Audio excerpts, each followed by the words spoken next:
What's up, everybody? Now you know what time it is. Of course, it's time for another review. And today I'll be reviewing the movie The Woman in the Window, starring Amy Adams, directed by Joe Wright. Now, this movie is based on a book by A.J. Finn, titled called The Woman in the Window. So it hasn't changed at all. I haven't read the book, but I just read basically the synopsis, seen the film, and then also just researched the book and the film and where the source material comes from. It also stars Julianne Moore. Was it Rachel Lee Dreyfus, and then also Wyatt Russell and Anthony Mackie from the MCU. Just wanted to add that in there. So, um, I like the way this film is shot. It's shot very interestingly. Amy Adams' character lives in a duplex in Manhattan, New York. Well, actually, it's Brooklyn, New York, and it looks like it's about 100 stairs away. It looks like a huge duplex, which was shot and constructed really nicely. The way it's shot is very interestingly. It looks like from her point of view while looking outside.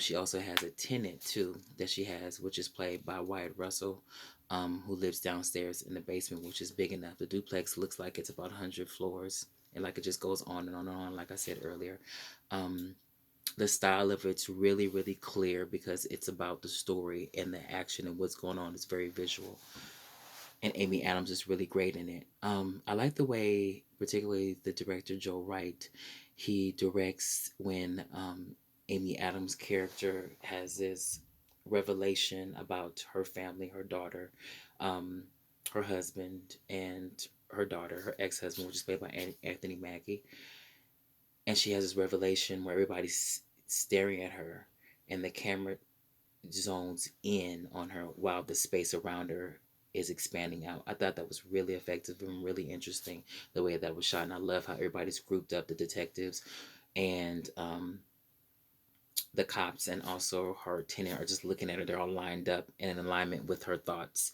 and her revelation about that. That was very effective. This is basically, this story is about a woman who's extremely nosy and was looking at people who moved in across the street in the loft and also the brownstone across the street, and they have no curtains, so she's watching them all the time because she's home alone. She's agoraphobic. She had this accident which made her agoraphobic, and as a result it's made her a little bit neurotic, and she takes medication has made her a little bit hallucinogen, thinking that she sees stuff. It's very reminiscent of Rear Window, directed by Alfred Hitchcock in 1954, and also The Woman in the Window, that came out in 1944. And I have to say, those renditions were so much better. It's more elaborate. The sets are much more effective in seeing which each neighbor is doing. In this movie, it just focuses on one particular neighbor without curtains, which is like, why would you not have curtains? I don't really get that either. But in this particular story, this is a psychological mystery thriller suspense, and it's a suspense of disbelief, like whether she's really experiencing some things and she's really not. I thought it was ineffective, to be honest with you. I thought it could have been developed more. It could have been fleshed out more. I see the director was trying to get his own take on the actual story that's already been told, but it could have been more blatant where this is really a hallucination. This is really something she's really experiencing versus it being ambiguous. Is she really experiencing this? Is it no, actually it's real.